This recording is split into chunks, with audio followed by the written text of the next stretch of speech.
What's up, everyone? Welcome to the Power Play with Siege. I'm going to be doing this segment all throughout the summer because I got to fill airtime, if you will. Certain players Hall of Famers. I'm not even going to bother with, the Jerome McGinley's and the, Jaromir Jagrs. If you don't think those two are Hall of Famers, then I'm sorry, you're just a moron. You're just wrong. Go be wrong somewhere and don't bother me. But there's certain players that I think raise the question. Talked about Slovakian sniper Marian Hosse yesterday. We'll talk about his fellow Slovak Zdeno Chara today.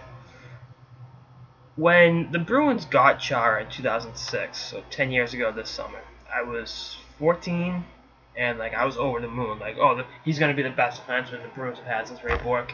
And while I wasn't necessarily wrong, that first year was painful, and it wasn't Chara's fault. We had the immortal Dave Lewis coaching the team that year, so that was tough to get through. But going a step further, you look at what Chara has done for this Boston Bruins team, and it's going back to the Hossa theme. I said Hossa was the biggest free agent signing in the history of the NHL.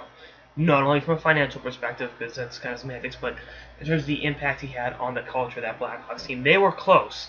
Hossa got them over the hump.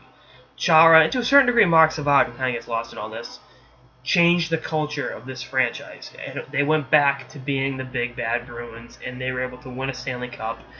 And they had, this amazing run from, 2009 to 2014. This 5-year window. I mean, I'd say from 2007 to 2014, Chara was a top 3 or 4 defenseman in the game. Every night he was playing against the other team's top line. He was using his gargantuan reach to, avert scoring chances. And, he was on top of that scoring, double-digit goals, every year. I think he's never had 20. He had 19 in 09, and 14, 12, 17, and 14. So, there are some pretty good offensive years. Even when he was playing for Ottawa, he was an upper echelon defenseman. But, I think him coming to the Bruins really changed everything for both sides. And I think at the end of the day, having a Norris Trophy from 2009, being, the guy that helped bring the Stanley Cup back to Boston for the first time in 40 years. In 2011, being the captain that did that, I think he's and again, I think you look at, he helped revitalize hockey in this market, and someone who got to grow up through that, and it's not even biased because I think I've seen it firsthand. And I look at the impact he had on the transformation of that team from a culture standpoint, on and off the ice, coupled with his accolades, coupled with just how elite of a player he was. And I know now watching him play is kind of painful, to watch a 39-year-old defenseman go up and down the ice shift after shift. But I'll tell you, I think he's in.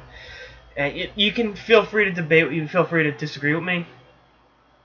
But I have a hard time keeping Chara out of the Hall of Fame. Again, I think he is a future Hall of Famer, and that's just that. So I'll do this segment. There's a couple of pretty interesting guys that I think, you can have this discussion about, guys that are, towards the end of their career, that have been, pretty accomplished players that, you can beg the question on.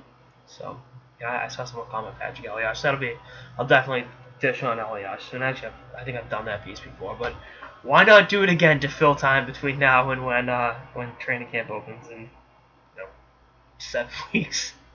Anyway, that's all I got. Sort of the Power Play with CJ. Stay tuned for episodes throughout the off season and beyond. Later, guys.